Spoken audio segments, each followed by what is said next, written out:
Welcome back, lifers, to another episode of Life Points with Rhonda. Today, we're diving into a topic that touches so many of our lives, the habit of over-apologizing, especially for things beyond our control. Have you ever found yourself saying sorry for things like the weather, other people's emotions, or simply existing in a space? It's a common reflex, but it's one that can weigh heavily on our mental well-being and our relationships. In fact, there is such a complexity about this subject the more deeper I dug, before I realized that this is a super interesting topic to speak on. I kept researching, and the more I did so, it became more in-depth, the more it unraveled. In this episode, we'll explore why we do this, how it impacts our interactions with others, and most importantly, how we can stop. We'll also end with a mindful meditation to help you move forward, especially from toxic situations that demand submissiveness in apologies. Yes, I said that correctly, submissiveness in apologies. But first, while putting my notes together on this topic, I instantly started to think what someone had asked me about apologizing and thought, she is totally correct. And as a side note, what the hell? And why in the hell does it necessarily matter? We're going to jump in and figure it out as I break it all down. Now, I know that your time is valuable, so let's get started. Okay? Today, we start with a couple of very famous quotes. Life becomes easier when you learn to accept an apology you never got. Never apologize for showing your feelings. When you do, you are apologizing for the truth. H. Jackson Brown Jr. You are beautiful. Please forgive me. H. Jackson Brown Jr. When a person tells you that you hurt them, you don't get to decide that you didn't. Louis C.K. Forgiveness is not an occasional act. It is a constant attitude. Martin Luther King Jr. Apologize for what exactly? In relationships, the act of apologizing is often a challenging and complex endeavor. It requires us to confront our own mistakes, acknowledge the impact of our actions on others, and take responsibility for the hurt we may have caused. However, the question of what exactly we should apologize for can be a source of confusion and conflict in many relationships. So let us really dig in deep with this conversation, and in doing so, we'll explore the nuances of apologizing and delve into the intricacies of offering a meaningful and sincere apology. Understanding the need for apologies. Apologies are an essential part of healthy and fulfilling relationships. They serve as a bridge for repairing emotional wounds, rebuilding trust, and fostering understanding between individuals. When we make mistakes or inadvertently hurt our partners, friends, or family members, offering a genuine apology demonstrates empathy, accountability, and a genuine desire to make amends. The complexity of apologies. While the concept of apologizing may seem straightforward, the reality is often far more intricate. The need to apologize can arise from a myriad of situations, ranging from minor misunderstandings to significant breaches of trust. Understanding the specific actions or words that warrant an apology requires careful consideration of the context, the impact on the other person, and our own intentions. Types of apologies. Apologies can encompass a wide spectrum of behaviors and actions. They may be necessary for instances of disrespect, insensitivity, dishonesty, betrayal, or neglect. Furthermore, apologies can extend beyond individual actions to encompass systemic issues, such as patterns of behavior, communication styles, or power imbalances within a relationship. The art of a genuine apology. Offering a sincere apology involves more than just uttering the words, "I'm sorry." A genuine apology requires self-reflection, empathy, and a commitment to change. It involves acknowledging the specific harm caused, expressing remorse, and outlining steps to prevent similar occurrences in the future. Additionally, a meaningful apology necessitates active listening, validation of the other person's feelings, and a genuine effort to understand the impact of our actions, apologizing without condition. A common pitfall in the art of apologizing is the inclusion of conditional statements or justifications. Authentic apologies should not be diluted by phrases such as, "I'm sorry, but," or "I'm sorry if you were upset."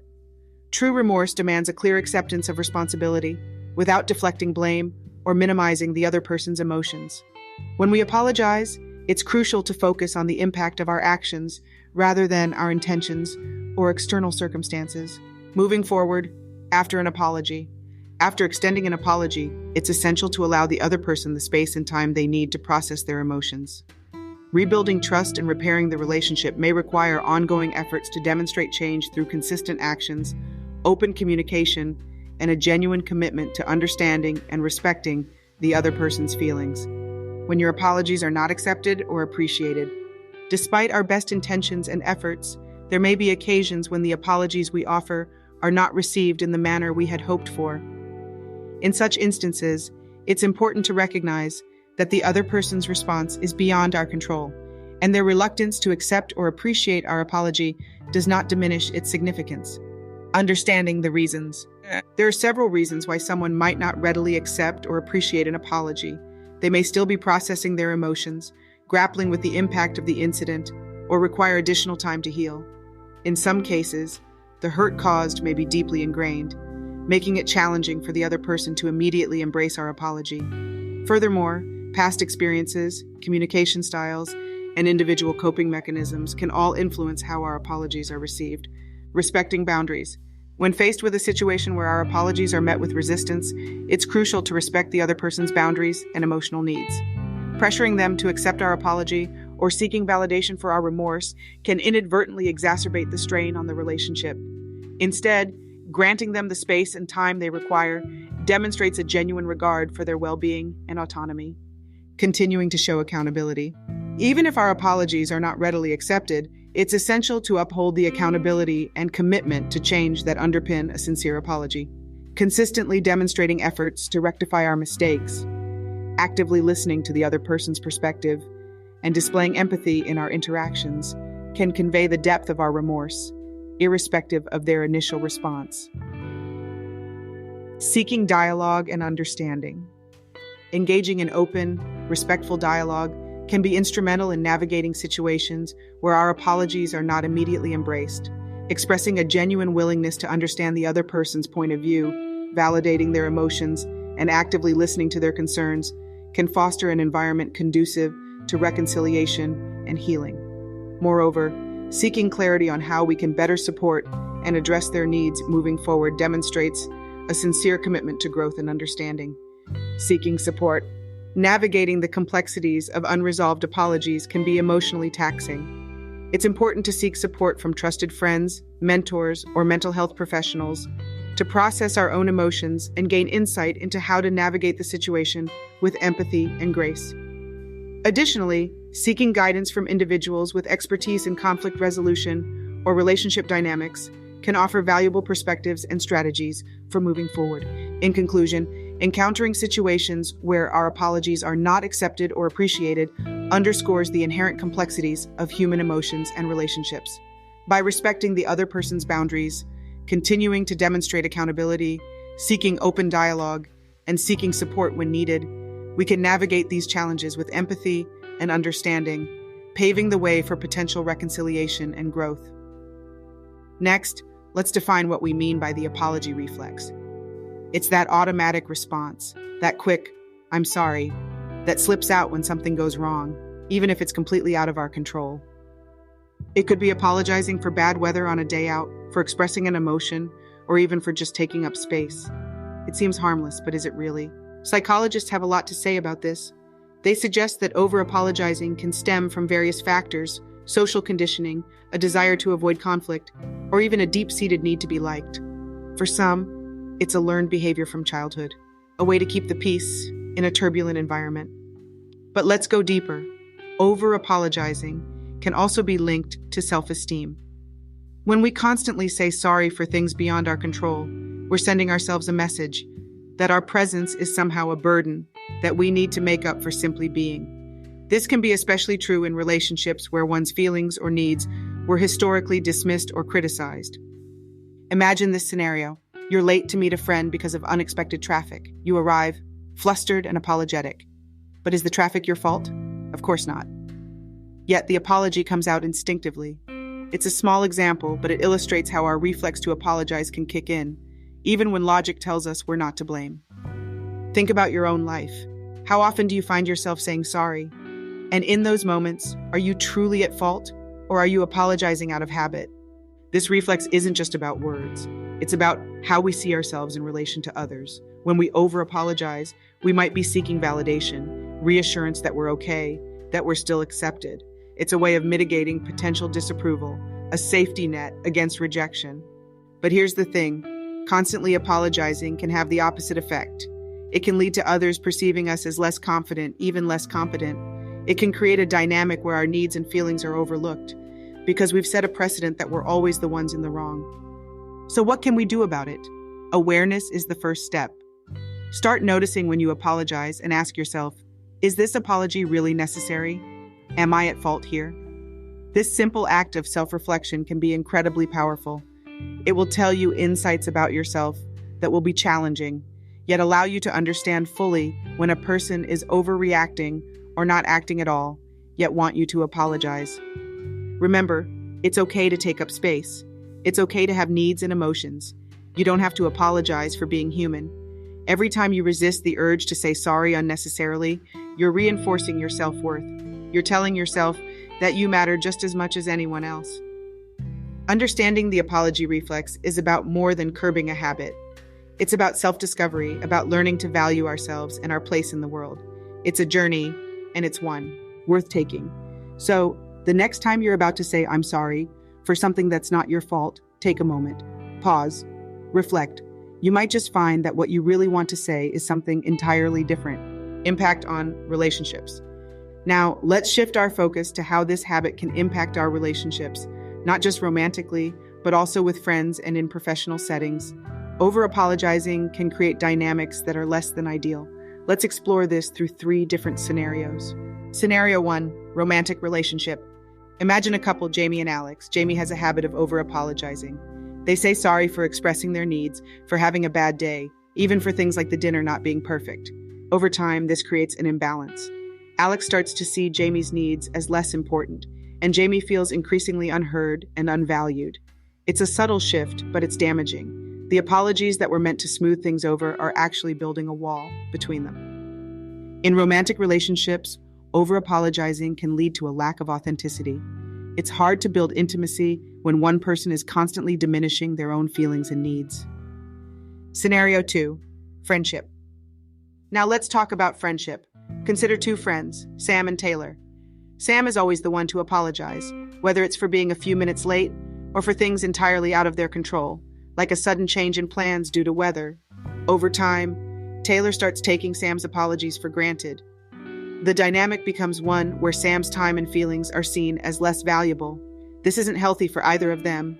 Sam feels underappreciated, and Taylor misses out on a more balanced and mutually respectful friendship. Friendships thrive on equality and respect. When one person is always in the role of the apologizer, it disrupts this balance. Scenario 3, professional setting. Lastly, let's look at a professional scenario. Imagine Jordan, who has a tendency to over-apologize at work. They say sorry for asking questions, for needing clarification, and even when others make mistakes. This habit, though well-intentioned, starts to affect how Jordan is perceived by colleagues and superiors. It undermines their confidence and can even limit their professional growth. Instead of being seen as a competent team member, Jordan is viewed as unsure and overly deferential. In the workplace, over-apologizing can inadvertently send a message that you're not confident in your skills or decisions. It's crucial to present yourself as capable and assertive, and this is something Jordan struggles with due to their apology reflex. These 3 scenarios, in romantic relationships, friendships, and professional settings, illustrate a common thread. Over-apologizing, while often stemming from a place of kindness or a desire to maintain harmony, can lead to a devaluation of our own worth and needs. It can create dynamics where we're not seen as equals, where our voices aren't given the weight they deserve. It's important to recognize that saying sorry, when it's truly warranted, is a powerful and necessary part of healthy relationships. But when apologies become a reflex for things beyond our control, or for simply existing, it's time to pause and reassess. How are these apologies serving us? Are they protecting our relationships? Or are they hindering our ability to be seen and heard as we truly are? Take some time to reflect on this question. I would love to chat about it with you. Breaking the cycle of over-apologizing. So, now. We've discussed the apology reflex and how it impacts our relationships. Now let's talk about breaking the cycle. How do we stop apologizing when it's not necessary? How do we assert our worth without the crutch of unnecessary apologies? Let's keep diving in. The first step to breaking any habit is awareness. Start by paying attention to when and why you apologize. Is it a reaction to anxiety? A way to avoid conflict? Understanding the triggers can help you address the underlying issues. Here's an exercise. For 1 week, keep a sorry journal. Write down each time you apologize, what for, and how you felt. You might be surprised at the patterns that emerge. Once you're aware of your apology reflex, challenge it. Ask yourself, is this apology truly necessary? If not, resist the urge to say it. This might feel uncomfortable at first, but it's a crucial step towards change. Another powerful tool is assertiveness. Being assertive doesn't mean being aggressive. It means expressing your thoughts and feelings confidently and respectfully. Practice stating your needs and opinions clearly without prefacing them with an apology. Remember, it's okay to set boundaries. It's okay to say no. It's okay to take up space. You don't have to apologize for these things. Setting healthy boundaries is a sign of self-respect and respect for others. Let's talk about self-esteem. Over-apologizing can stem from a place of low self-worth. Work on building your self-esteem. Celebrate your accomplishments, no matter how small. Remind yourself of your strengths and value. This isn't about arrogance. It's about acknowledging your worth. Moving forward from toxic relationships. So far, we've explored the apology reflex and how to break the cycle. Now let's delve into a more challenging aspect, moving forward from toxic relationships. These are relationships where apologies are used as a tool for control or manipulation. How do we recognize these dynamics, and more importantly, how do we heal and move on? First, it's essential to understand what we mean by toxic relationships. These are connections, whether romantic, platonic, or professional, where there is a consistent pattern of unhealthy behaviors. This can include manipulation, emotional abuse, or a lack of respect for boundaries. In these relationships, apologies might be demanded for things that are not your fault, creating a cycle of guilt and submission. Recognizing a toxic relationship can be difficult, especially when you're in the midst of it. It often requires stepping back and objectively looking at the patterns of interaction. Are you constantly made to feel guilty? Are your feelings and needs disregarded? Does the relationship leave you feeling drained rather than uplifted? These are critical questions to ask yourself. If you find yourself in a toxic relationship, the first step is acknowledging it. This in itself can be incredibly challenging, but is crucial for your healing journey. Remember, it's not your fault. No one deserves to be in a relationship that diminishes their self-worth. Moving forward often involves setting firm boundaries, or in some cases, ending the relationship. This can be a painful process, but it's necessary for your well-being. Surround yourself with supportive friends, family, or seek professional help if needed. You're not alone in this. Healing from a toxic relationship takes time and patience. Be gentle with yourself. Engage in self-care activities, reconnect with your interests, and focus on rebuilding your self-esteem. It's a journey of rediscovering your strength and worth. As you heal and move forward, you'll find that you're not just surviving, you're thriving. You'll start to form healthier relationships that respect and honor your true self. You'll learn to trust your instincts and stand firm in your boundaries. Remember, moving forward from a toxic relationship is not just about leaving a negative situation. It's about stepping into a new chapter of your life, one where you are valued and respected. This is a new year of new opportunities. Choose yourself for once. It's a profound transformation, and you have the strength to make it happen. Thank you for joining me today on Life Points with Rhonda. As we close this episode, I hope you feel empowered to take the steps necessary for your emotional well-being. Stay tuned for more discussions on building healthier relationships and leading a more fulfilling life. Until next time, take care of yourself and remember, you are worthy of love and respect. This episode is dedicated to Naisha, who frequently challenges me on apologizing. Don't forget to hit that subscribe button so that you never miss a life-changing episode. Share our podcast with friends and family who might benefit from our discussions. And for even more exclusive content, be sure to check out our Facebook, TikTok, Instagram, and YouTube channels. Also, would you like me to speak about a specific topic? Simply send me your suggestions to lifepointswithrhonda@gmail.com. If I select your topic, not only will you receive a shout out, but some really cool prizes. And if you just have a simple questions about love, life, and general relationships, hit up my Life Points assistant. I'll leave the link in the episode notes. Again, thank you for listening, And for those of you who want to stick around for the meditation, I am eternally grateful. Just please be sure to be in a safe space. In this meditation, I will be saying a few pauses or ask you to reflect on something. Please use the style that is most comfortable for you. You may pause the meditation as needed. Mindfulness meditation exercise. Welcome to the meditation segment of Life Points with Rhonda. As we conclude today's episode, I invite you to join me in a guided mindfulness meditation. This exercise is designed to help you reflect on the themes we've discussed and to find a sense of peace and empowerment. Whether you're sitting or lying down, make yourself comfortable. Let's begin. Close your eyes and take a deep breath in and out. Allow yourself to become aware of your breathing, the rise and fall of your chest, the air flowing in and out of your lungs. With each breath, feel yourself becoming more relaxed, more centered. Pause for breathing. Now bring to mind a recent situation where you apologized for something that wasn't your fault. Recall the details of that moment. Notice any feelings that arise, maybe guilt, anxiety, or the urge to please others. Just observe these feelings without judgment. Reflective pause. As you hold this memory, imagine yourself in that situation again. But this time, instead of apologizing, you simply acknowledge the situation. You accept it without the need to take responsibility for it. Notice how this makes you feel. Do you feel more empowered, more authentic? Pause for contemplation. Now let that scenario gently fade away. Bring your attention back to your breath. With each inhale, imagine breathing in strength and self-compassion. With each exhale, release the need to apologize unnecessarily. Let go of the burden of guilt. Pause for breathing. In this moment of stillness, remind yourself of your worth. You are valuable, just as you are. You don't need to apologize for your feelings, your needs, or your existence. You deserve to take up space, to be heard, to be respected. Empowering pause. As we near the end of this meditation, set an intention for yourself. Perhaps it's to be more mindful of your apology reflex, to embrace your authentic self, or to cultivate healthier relationships. Hold this intention in your heart. Know that with each day, you are growing, learning, and becoming stronger. Take one more deep breath in and out. Feel a sense of peace and clarity wash over you. When you're ready, gently open your eyes. Bring this sense of calm and empowerment with you as you move through your day. Thank you for joining me in this mindfulness meditation on Life Points with Rhonda.